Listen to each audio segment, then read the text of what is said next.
was really out to find my own divinity, or find my higher self, or God, or whatever you want to call it.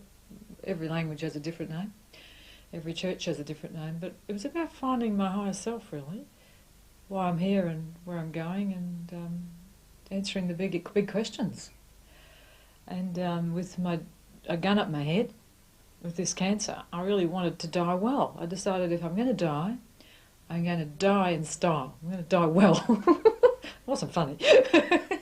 But I wanted to understand why I was here and why I was in this body, and yeah, what death and dying was all about. Because I'd seen many people die as a doctor. In fact, you know, the thing that always fascinates me about human nature is that you can watch a million people die, but you never think it's going to be you. You know, it's really, and that's the other thing too. I'd had a lot of people die around me before cancer. I had a lot of really, really sad catastrophes happen in my family and around me. But I felt somehow that I was immortal. Or I can honestly say that. I thought I'd be 90, I might think about dying. Not at 46. So art started quite early in the piece. Dreams and art. I used to wake up in the morning, I still do, write my dreams down and then draw them. And the art would give me another dimension and feedback. What kind of art experience did you have prior to using art for your recovery? I think I did one painting in my life before that, when I was in med school. At the end of a very gruelling year, I painted a beautiful piece of art. And I thought, wow, that's it. I thought, one day I'm going to get back to painting. I've never had anybody teach me it. In fact, that's why I liked it so much. I'd been so cultured, indoctrinated, that I knew I needed to get out of my ego that I'd built up. In fact, you know, I was very good at music. In fact, I topped Queensland when I was a musician. But the nuns used to belt me, and my parents used to push me. And same with my mother was a teacher. I used to be top of the class, and I used to be always being pushed to perform. And I always felt my talents were actually a problem to me. And what I loved about art is no one had ever taught me anything, and it was raw. And I wasn't having anybody tell me what to do. It was something that would come out of me totally untouched.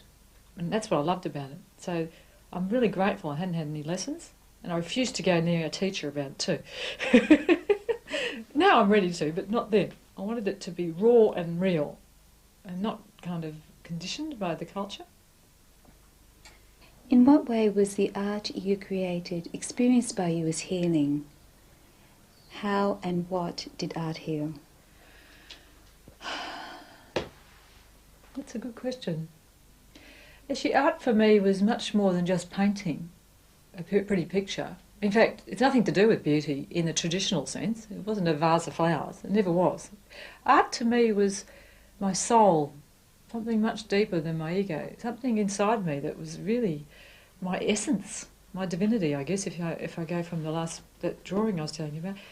It's how I got in touch with my depths of my soul. When I do a painting, it would be, I'd be in a really, often, what led me to painting was agony. I'd be in terrible pain, in terrible psychic pain too. I had a very difficult childhood. And I'd have all this agony in me, and I'd go and paint something, and what was so incredible about art was the agony would be, not always, but a lot of the time, the agony would be transformed into something beautiful and creative. Like that piece of art over there, that's when I thought I was going to die again. I thought I'd beaten the cancer in that piece of art. I'm just looking at a piece. It's a very big piece. I thought I'd beaten cancer at that stage, and it came back, and I was so devastated. I just thought, there's nothing more I can do. I'm just going to be swallowed up with this cancer. And when I did that painting, it took me a few weeks to do that one. I paint the black goddess there, the goddess of death, who's going to pull me to bits, I felt. But out of it came the most incredible transformation. Out of that incredible agony of thinking, oh, there's nothing more I can do, I surrender. I'm going to die a pretty horrible death with this illness. Out of the agony of that came this incredible transcendence. I transcended something. I actually found in myself a power that I didn't know I had. So the art would transform agony into something really beautiful. I'd do a painting and I'd feel a bit better. I wouldn't know if I actually like it very often. And then I'd come down the next morning and just stare at it, and it was like God talking to me. The art would just talk back to me. It was like my soul mirroring back to me who I am. And it was quite an incredible experience, actually. I've done thousands of pieces of art over the last 7 years. And actually, the more horrifically painful it was, often the more release and the more beauty I saw in it. And I don't know if other people like it or not. It didn't matter. That was the other thing. It wasn't for anybody but me. In fact, when I started my art, at some level I thought it might go out to the world, but it really wasn't for anyone. It was for me. And slowly, the thousands of pieces have come together into an exhibition, but it was a wonderful release. And also creating and transforming agony into ecstasy it was. And wonderful feedback too. Incredible feedback, like that little bit of art I just talked about.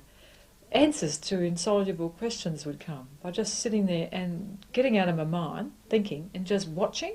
I'd go into, you just sit in front of this, like, the mirror, and the mirror would reflect back to me what was going on.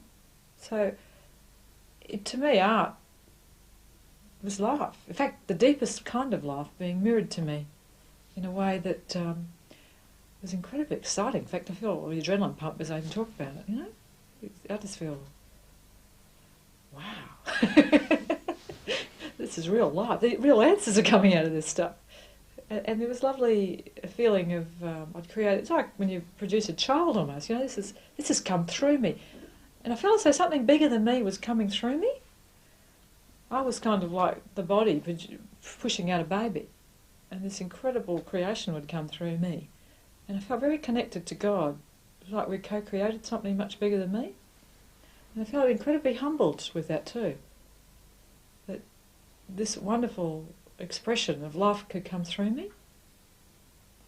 So it was very good, and I felt good, and I'm sure my immune system loved it, and I'm sure my endorphins went up, and I'm sure that's been a big part of the healing. And I've changed career almost. I'm doing an exhibition, taking an exhibition up to Kalgoorlie soon, so my whole life's been changed through art.